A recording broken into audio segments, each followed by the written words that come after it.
Hey everyone! Today we're talking about something so ordinary now that most of us never think twice about it. But for our earliest ancestors, it was probably the single most important piece of technology they ever got their hands on. Fire. Before farming, before metal, before anything we'd call civilization, learning to control fire is honestly what made the rest of human history possible. It kept people warm on freezing nights. It kept predators at a distance. It made better weapons possible. And it let people cook.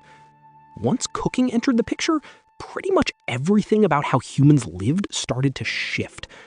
Where they could settle down, how their bodies developed over time, even how their communities were put together. Here's the part most people get wrong, though.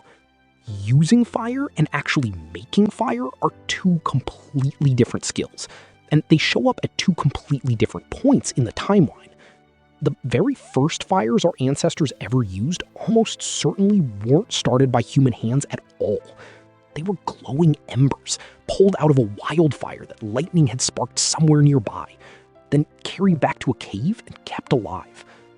The best physical evidence for this, tiny traces of wood ash found under a microscope, puts fire use at somewhere close to 1 million years ago, tied to Homo erectus, with the strongest case coming from Wonderwork Cave in South Africa, dated to somewhere between 1 and 1.79 million years old. Cooking might go back nearly that far too. At a site called Daughters of Jacob Bridge in the Golan Heights, archaeologists found fish teeth that had clearly been heated, dating to about 780,000 years old. Quite possibly the oldest sign of actual cooking we found anywhere. But creating a brand new fire from nothing, instead of just keeping one alive, is a completely different achievement. For a long time, the oldest solid proof of that came from a Neanderthal site in England, dated to about 400,000 years old, where archaeologists found burnt soil sitting right beside fire-cracked hand axes and a couple of chunks of iron pyrite, the exact stone you'd strike against flint to throw a spark. Fast forward to about 164,000 years ago, and early modern humans at Pinnacle Point in South Africa were regularly heat-treating a rock called silkrete just to make it easier to shape into tools. Then, between 400,000 and 300,000 years ago, fire use exploded across multiple continents. So much so that by 125,000 to 120,000 years ago, it was pretty much as common as it is for us today. So, how did we get from stumbling onto a wildfire to deliberately lighting one ourselves? It wasn't one single breakthrough. It was a slow, staged process that played out over an enormous stretch of time. First came a change of scenery.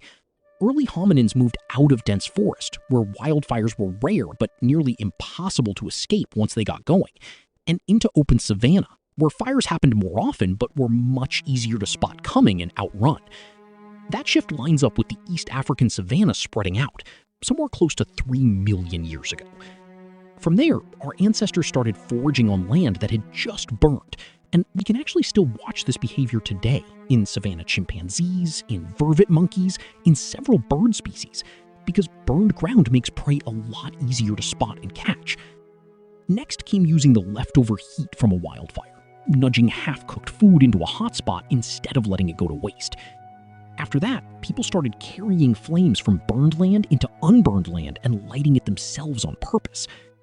Keep a single fire going long enough, maybe a whole dry season, and you've basically invented the idea of a home base. Building an actual hearth came after that, and real fire making, usually by rubbing hardwood against softwood, came later still. Probably the most famous piece of evidence for controlled fire in Asia comes from the Zhoukoudian caves near Beijing, the site that gave us Peking Man.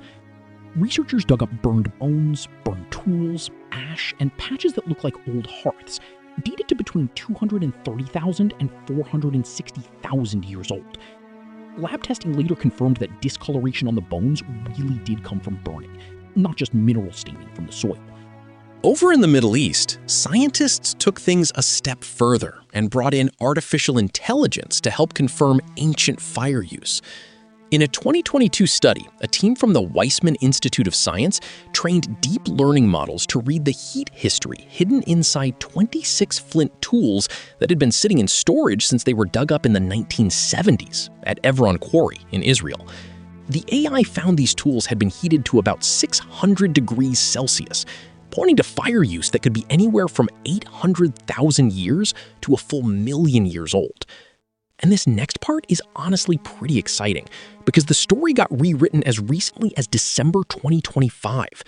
Researchers digging at a site called Barnum in Suffolk, England, found baked earth mixed in with flint and iron pyrite. Pyrite doesn't naturally occur anywhere near that site, so the team figured people must have deliberately traveled dozens of kilometers to a chalky coastline just to get their hands on some. Soil analysis backed this up too, showing a pattern of several small, short-lived fires that had all burned in the exact same spot, instead of the messy, scattered pattern you'd expect from a wildfire.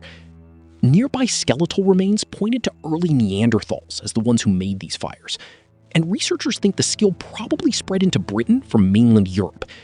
That makes this the earliest confirmed evidence we have of humans manufacturing fire, not just keeping one alive. Dr. Rob Davis, who co-led the dig, has called fire-making one of the real turning points in human history. And Professor Chris Stringer at the Natural History Museum has pointed out that having fire whenever you needed it let early people adapt to a much wider range of environments, and may well have helped push forward social complexity, bigger brains, and maybe even language itself. Not everyone's sold on it, though. Will Robrooks, a professor at Leiden University, has pushed back, saying a lot of the supporting evidence is still circumstantial. Once fire became reliable, cooking changed the human diet almost overnight. Meat, along with starchy and fibrous foods, suddenly got much easier to digest, and the body could pull way more calories and nutrients out of them than it ever could raw. Research suggests cooking boosted the calories your body actually absorbs from starches by 12 to 35%. And from protein by an even bigger 45 to 78%. Cooking could even neutralize toxins in foods like cassava, making them safe to eat for the first time ever. That extra energy is basically the foundation of what's called the cooking hypothesis, the idea that cooked food is what let the hominid brain grow as large as it eventually did. Friedrich Engels floated the idea first, and primatologist Richard Wrangham expanded on it much later. Over generations, our ancestors' jaws, teeth, and guts all got smaller as cooked food became easier to process. And there's even a theory floating around that toxin buildup from cooking is why humans, almost alone among primates, stopped eating the placenta after childbirth. Fire even reshaped tools and art. That same heat-treating trick used at Pinnacle Point ended up producing sharper, crescent-shaped blades and arrowheads, and some researchers think it might mark the very first use of the bow and arrow. Meanwhile, some of the oldest ceramic objects we know of are small figurines that got fired in a flame thousands of years before pottery ever became common.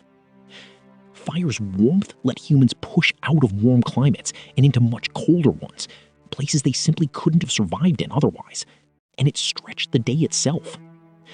Keeping a fire alive wasn't exactly a one-person job either. Somebody had to gather fuel, tend the flames, and start it back up whenever it went out.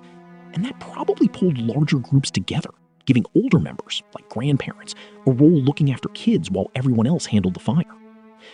Even today, humans stay awake something like 16 hours a day, about double what a lot of other mammals manage, mostly because artificial light let us push activity further into the night, a good chunk of which would have been spent gathered around the hearth, sharing food and maybe even developing language together.